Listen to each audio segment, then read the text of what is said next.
યુદ્ધ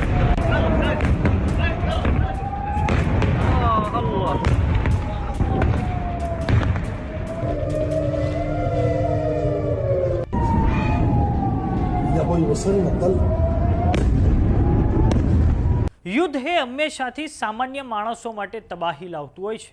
આવી જ હાલત ઈરાનના લોકોની થઈ છે.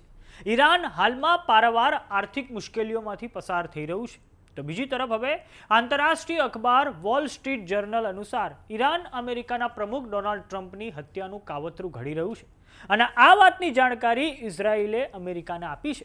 આ તરફ અમેરિકાના સેન્ટ્રલ કમાન્ડે સ્પષ્ટ શબ્દોમાં કહી દીધું છે કે હોર્મુઝ સ્ટ્રેટ પર ઈરાનનું કોઈ પણ પ્રકારનું નિયંત્રણ નથી.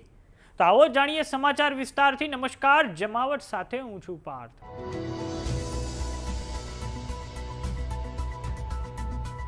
અમેરિકાના અખબાર વોલ સ્ટ્રીટ જર્નલે આજે પ્રમુખ ડોનાલ્ડ ટ્રમ્પને લઈને એક ખૂબ ચોંકાવનારો દાવો કર્યો છે.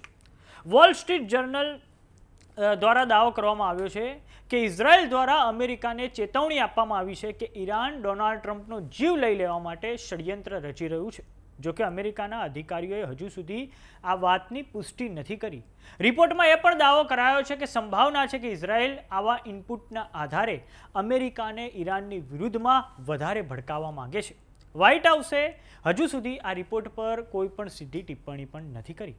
આપને જણાવી દઈએ દર્શક મિત્રો કે અમેરિકાના પ્રમુખ ડોનાલ્ડ ટ્રમ્પે તુર્કીના અંકારા ખાતે જે નોર્થ એટલાન્ટિક ટ્રીટી ઓર્ગેનાઇઝેશન એટલે કે નાટો દેશોનું જે શિખર સંમેલન મળ્યું હતું તેમાં પણ તેમણે કહ્યું હતું કે તેઓ મને ખતમ કરવા માંગે છે. હું તેમની કિલ યાદીમાં એટલે કે દરેક યાદીમાં સૌથી ઉપર છું. તો આજે હવે અમેરિકાના સેન્ટ્રલ કમાન્ડ દ્વારા સ્ટેટ ઓફ હોર્મુઝને લઈને પણ એક ટિપ્પણી કરવામાં આવી છે.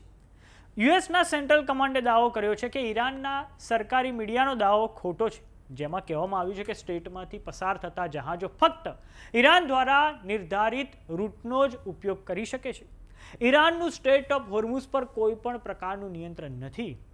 મે મહિનાની શરૂઆતથી અત્યાર સુધીમાં અમેરિકાની સેનાએ હોર્મુઝ સ્ટેટમાંથી 800થી વધારે વ્યાપારી જહાજો અને 38 કરોડ બેરલ ઓઇલની સુરક્ષિત અવરજવર સુનિશ્ચિત કરી છે. હવે દર્શક મિત્રો, આપણે નકશાની મદદથી સમજીએ તો આ પશ્ચિમ એશિયાનો મેપ છે. પશ્ચિમ એશિયામાં એક તરફ ઈરાન ને બીજી તરફ અરેબિયન પેનિન્સ્યુલા અને તેમાં પણ સ્ટેટ ઓફ હોર્મુઝ કે જે ગલ્ફ ઓફ ઓમાન ને પર્શિયન ગલ્ફને જોડે છે. આ સ્ટેટ ઓફ હોર્મુઝને લઈને હાલમાં ભારે પશ્ચિમ એશિયામાં વિવાદ ચાલી રહ્યો છે. હવે દર્શક મિત્રો, આપણે આની ઝૂમ કરેલી તસવીર જોઈશું. તો આ સ્ટેટ ઓફ હોર્મુઝની ઝૂમ તસવીર છે, જેમાં અહીંયા એક તરફ ગલ્ફ ઓફ ઓમાન છે અને બીજી તરફ પર્શિયન ગલ્ફ છે. અને સ્ટેટ ઓફ હોર્મુઝને લઈને જે ઈરાન ને અમેરિકા વચ્ચે જે મેમોરેન્ડમ ઓફ અન્ડરસ્ટેન્ડિંગ થયા હતા તેનો આર્ટિકલ 5 એવું કહે છે કે ઈરાન આગામી 60 દિવસ સુધી સ્ટેટ ઓફ હોર્મુઝમાંથી જેટલા પણ વ્યાપારી જહાજો પસાર થશે તેમને સેફ પેસેજ તે પ્રોવાઈડ કરશે. એટલે કે આ તમામ વ્યાપારી જહાજોને તે સુરક્ષિત કોરિડોર આપશે. અને હવે આ MOU 5ના લીધે ભારે વિવાદ થઈ ગયો છે. ઈરાન હવે એવું સમજી બેઠું છે કે સ્ટેટ ઓફ હોર્મુઝ પર અમેરિકા અને પશ્ચિમી દેશોએ તેનું નિયંત્રણ સ્વીકારી લીધું છે.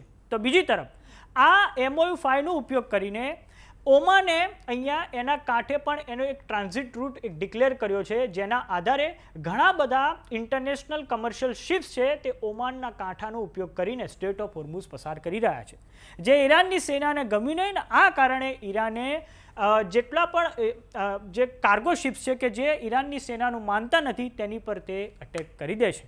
તો જોવાનું એ રહે છે કે હવે સ્ટેટ ઓફ હોર્મુઝ પર ઈરાનનું નિયંત્રણ તોડવા માટે અમેરિકા શું નવી રણનીતિ અપનાવે છે.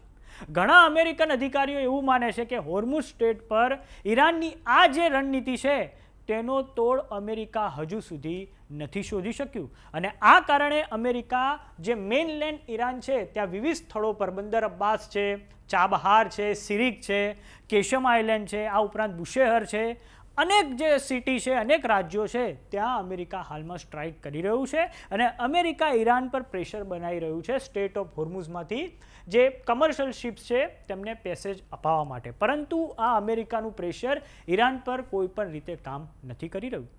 હવે વાત કરીએ અમેરિકાનું એક અન્ય અખબાર છે ન્યૂયોર્ક પોસ્ટ. તેણે હવે ઇઝરાયલને લઈને એક ચોંકાવનારો દાવો કર્યો છે.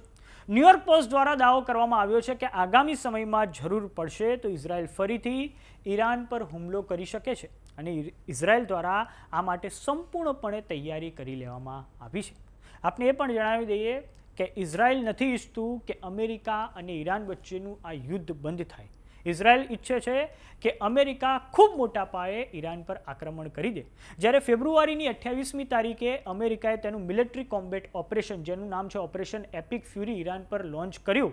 તે અગાઉ ઇઝરાયલના વડાપ્રધાન બેન્જામિન નેતાન્યાહુ વ્હાઇટ હાઉસનો પ્રવાસ કરી આવ્યા હતા અને તે દરમિયાન પણ તેમણે આખી પીપીટી બતાવી હતી કે આગામી સમયમાં કઈ રીતે ઇઝરાયલ અને અમેરિકા સાથે મળીને ઈરાનમાં સત્તા પરિવર્તન કરી શકે છે.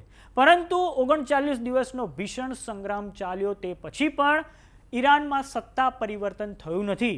આ ઉપરાંત આયતોલા અલી ખામેનીના મૃત્યુ પછી ઈરાન વધારે એક બનીને ઉભર્યું છે. આ ઉપરાંત તાજેતરમાં તેમની જે અંતિમ યાત્રા યોજાઈ તેમાં પણ એવો દાવો કરવામાં આવ્યો છે કે 3.5 કરોડ લોકો ઉમટી પડ્યા હતા. તો સમાચારોમાં અત્યારે બસ આટલું. જોતા રહો જમાવટ. જો તમે અમને યુટ્યુબ પર જોઈ રહ્યા તો સબસ્ક્રાઇબ કરો, જો તમે અમને ફેસબુક પર જોઈ રહ્યા તો ફોલો કરો, વોટ્સએપ ચેનલને જોઈન કરવાનું ન ભૂલતા. નમસ્કાર.